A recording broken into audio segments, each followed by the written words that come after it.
सरपरस्त मुस्लिम league नून France सरदार ज़हूर इकबाल का chairman Pakistan मुस्लिम league नून France Raja Ali Asghar के एजाज़ में शानदार पुरतकल्लुफ़ एशाइया फ्रांस भर से लीगी रहनुमाओं और पाकिस्तानी कम्युनिटी से ताल्लुक़ रखने वाली शख्सियात ने बड़ी तादाद में शिरकत की। पेरिस में मुनक़दा एशाइये का बाकायदा आगाज़ तिलावत कुरान पाक और नात रसूल मकबूल से किया गया। वज़ीर आज़म आज़ाद कश्मीर के साबिक़ कोऑर्डिनेटर नईम चौधरी ने निज़ामत के फ़राइज़ सर अंजाम दिए।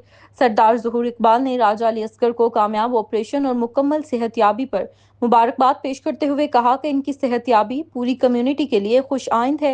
राजा अली असगर की कम्युनिटी प्रोग्राम्स में वापसी काबिल सताइश है और इन्हें एक बार फिर भरपूर अंदाज में खुश आमदीद कहते हैं। राजा अली असगर ने कहा कि वो अपनी अलालत के दौरान दुआओं, मोहब्बत और भरपूर ताउन पर पूरी पाकिस्तानी कम्युनिटी के बेहद शुक्रगुजार हैं। उन्होंने कहा कि मुश्किल वक्त में कम्युनिटी जिस तरह इनके शाना बशाना खड़ी रही, वो इस मोहब्बत को कभी फरामोश नहीं करेंगे। अशाइया में मुस्लिम लीग नून फ्रांस के नायब सदूर Mehar Abdul Shakoor, Shahbaz Kasana, Imtiaz Ali Dar, Qaiser Shakeel, joint secretary Mir Qadeer, senior रहनुमाओं असमतुल्लाह गोंदल, मास्टर याकूब, महमूद अहमद राही, मलिक अरशाद, फैसल लंगड़ियाल, राजा हमीदुल्लाह, महर महमूद अहमद, शेख सईद, मोहम्मद बिलाल और दीगर ने शिरकत की।